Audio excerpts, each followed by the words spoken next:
आज हम लोग पढ़ेंगे 5 operation drilling, boring, counter boring, reaming, tapping. तो ये पांचों ऑपरेशन में करते क्या है ना हम लोग कि किसी भी मेटल पीस में हम लोग छेद करते हैं। ठीक है, ये पांचों ऑपरेशन से हम लोग उसमें ड्रिल मतलब छेद करेंगे। लेकिन अब क्या है कि हम अपने यूज के अनुसार डिफरेंट टाइप का छेद करेंगे। अगर हमें कभी बड़ा छेद चाहिए, कभी छोटा, या फिर कभी हमें टैपर्ड होल चाहिए, या फिर हमें थ्रेडिंग उसके अंदर थ्रेड बना हुआ ऐसा चाहिए होल, तो वो सब ऑपरेशन डिफरेंट पर्पस के हिसाब से हम लोग करेंगे। ठीक है, तो बारी बारी से समझते हैं कि ये सब प्रोसेस होता क्या है। ठीक है, तो पहला है ड्रिलिंग। तो जैसा आप लोग नाम से भी पता हो, ड्रिल मतलब छेद करना। तो ये भी कोई भी मेटल पीस में या फिर कोई भी मटेरियल में अगर हमें नॉर्मल छेद करना है तो हम इस ड्रिलिंग का प्रोसेस का यूज करते हैं। ठीक है, जिसमें ये होल कट करता है। ठीक है, एक ये ड्रिलर रहता है, इसको तेज़ी से घुमाते हैं। ठीक है, इस एक्सिस के अबाउट, और ये फिर नीचे जाता है और छेद करते जाता है। और इसमें इस तरीके से थ्रेड बने हुए रहते हैं ताकि जो मटेरियल ये काटते हुए जाए तो वो ऊपर इसके थ्रू निकलते जाए, नहीं तो अंदर फंसते जाएगा तो वो उसको फिर ऊपर ढकेल देगा। ठीक है, क्योंकि वो बाहर निकलना चाहेगा तो सही से छेद नहीं हो पाएगा। इसलिए इस पर थ्रेड थोड़े से बने होते हैं ताकि जो मटेरियल ये काटे ये इसके थ्रू ऊपर चले जाए। तो ये हम नॉर्मल कोई भी अगर हमको होल करना है तो हम इस ड्रिलिंग प्रोसेस का यूज करते हैं। ठीक है, अब आते हैं बोरिंग प्रोसेस में। अब क्या है कि अगर हम लोग जो ड्रिलिंग प्रोसेस इसमें किए हैं, ठीक है, तो एक होल आ गया मेरे पास। तो अब बोरिंग क्या करता है कि उस होल को इनलार्ज करता है। मतलब कि अगर छोटा होल किए हम लोग तो उसको अगर बड़ा करना है तो हम लोग पहले से जो ऑलरेडी ड्रिल्ड होल है उसको हम लोग बड़ा करते हैं। मान लीजिए कि ये पहले से होल था इतना बड़ा समथिंग, तो अब ये वाला एक मशीन ले लिए जो इसका साइड में कैसे करके टूल लगा हुआ है और इसको तेज़ी से घुमाए। तो अब ये क्या किया कि पहले साइज होल का साइज़ कितना था, इतना, अब इसको देखिए ये इतना चौड़ा कर दिया, यानी इतना बड़ा कर दिया। तो ये बेसिकली बोरिंग करता है कि किसी भी होल को अगर हम लोग को इनलार्ज करना है तो हम बोरिंग का यूज करेंगे। ठीक है, अब आता है काउंटर बोरिंग।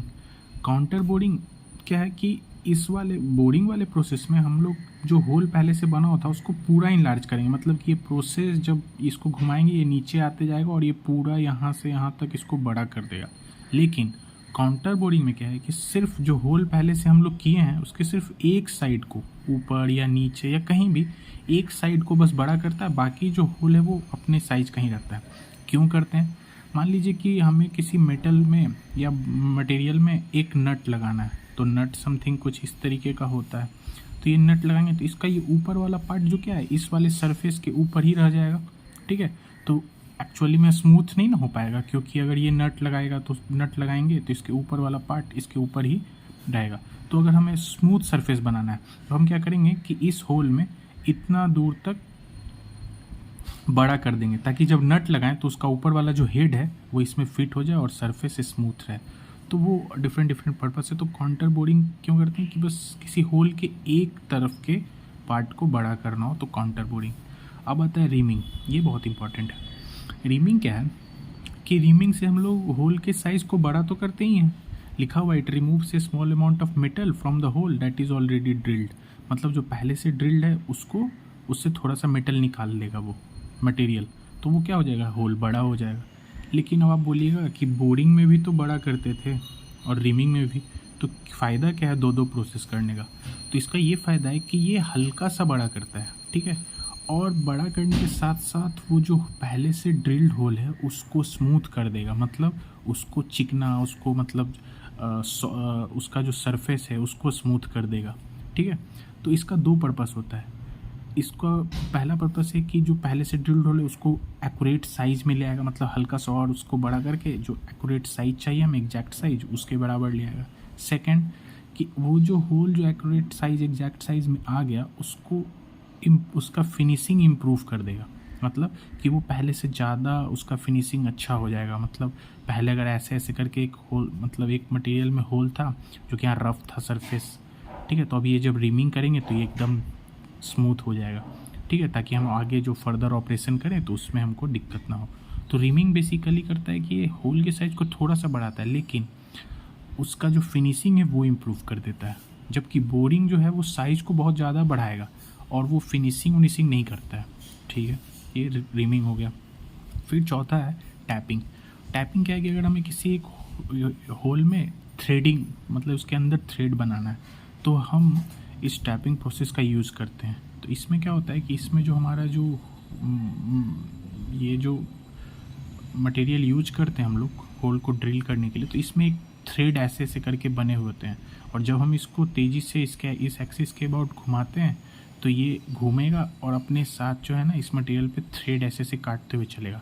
बेसिकली ये क्या हुआ, इंटरनल थ्रेड बनाने के लिए यूज होता है, ठीक है। और फिर उसके बाद इस जब ये थ्रेड बन गया तो इसके अंदर हम लोग अपना डिफरेंट ऑपरेशन या हमें किसी स्क्रू नट को इसके अंदर घुसाना हो या फिर और भी कुछ हमें ऐसा मतलब ज़रूरत हो जिससे हमें थ्रेडिंग का ज़रूरत हो तो वो सब प्रोसेस हम लोग करते हैं। तो ये बेसिकली किसी होल को उस होल के अंदर थ्रेड बनाने का काम करता है ये टैपिंग। तो 4-5 प्रोसेस पढ़े हम लोग। ड्रिलिंग जो कि नॉर्मल किसी भी मटेरियल में एक होल करना है तो ड्रिल कर देंगे।